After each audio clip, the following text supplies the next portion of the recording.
Hello Pam, it's such a pleasure for me to be showing you these two magnificent color lithographs by Marc Chagall.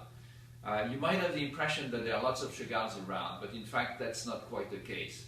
There are Chagalls which are reproductions of some of the famous paintings in form of lithography, authorized by a so-called member of the family, and these are only fancy posters. We don't deal with that here.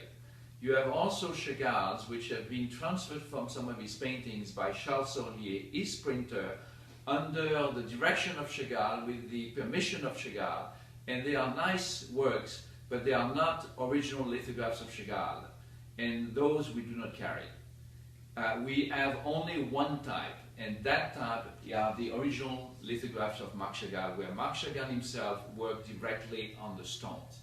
Now I have to tell you a little bit about where this was done, because that's something that is very important.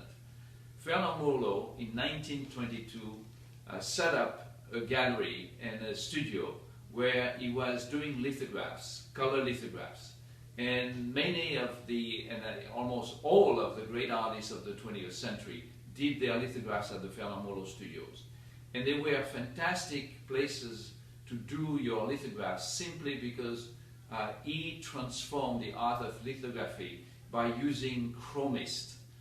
When I asked his grandson, Frank Bordas, who is the best color lithography studio in Paris today, but a fraction of the size of that of his grandfather, what was the difference between his gallery, or his studio I should say, and the studio by Fernand Moreau?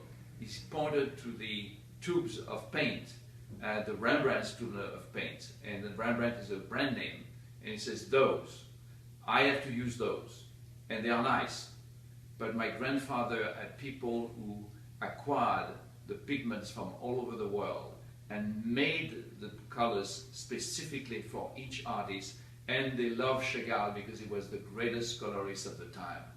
And those colors are absolutely amazing. So when you are looking at these colors here, they were specifically made for Chagall. That's why they are so beautiful, and you won't find them in other places. Chagall had studied color lithography, or had done some color lithographs when he was in New York, and when he arrived back from New York in 1948, one of the first visits was to Fernand Moreau, and he asked the very unusual question of Fernand Moreau: please teach me how to do color lithographs. And it's a very unusual question, because most of the artists who do color lithographs simply will send a work, a watercolor, a gouache, to the studio, and the technicians will transfer. Chagall wanted to do it himself, wanted to be the creator of all the beautiful limestones. And for a piece like that, you might have 20 different limestones that were used for the creation, because there's only one limestone per color.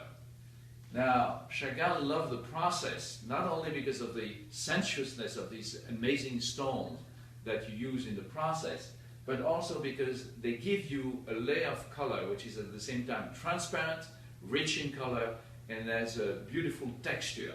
And by putting one on top of another, on top of another, on top of another, you have perfect blending of all the layers. If you look at the studies that he did in preparation for these lithographs, and they are gouaches, you can see that the layers are separate. They don't come together the way they come together right here. And of course, this one is a quintessential Chagall. You have the artist himself. It's a self-portrait. This is his house in Saint-Paul-de-Vence. This is his second wife, Valentine. And you have the bouquet of flowers. You have the little bird of happiness. You have the lovers floating in the sky. You have the moon. All very romantic, very beautiful, and quintessentially the image that Chagall projects to the world of a happy world, and a work in which love is the dominant emotion, and that was Chagall. And so that is an absolutely gorgeous piece to have. The second one has a different texture, so he used fewer colors, but he used also the texture, and the first stone that he used was a black and white stone. It has a more important role to play in that particular image, and it gives a little bit more transparency to the colors, and it doesn't go to the edges of the forms. And the forms are always, with Chagall, something poetic and almost mysterious, as opposed to the lithographs done by Picasso, where the lines are much more controlled and much more precise. And so that's the world of Chagall that invites us to enter. And that world is a world of poetry, and he was a great poet, by the way. He wrote some beautiful poetry, both in Russian and in French. And you have the world also of the colors of Chagall, which are not the colors of the everyday world, but the colors of that poetic world that he created and invented. So this is what you have, and there is something very important to understand. You have, if you are looking at the works of Chagall in lithography, you have something right here, which is the Bible. This is a catalog, the catalog created by Charles Sollier, his printer, and Charles Sollier put in that catalog only the original lithographs of Chagall, the one that Chagall worked on directly on every stone.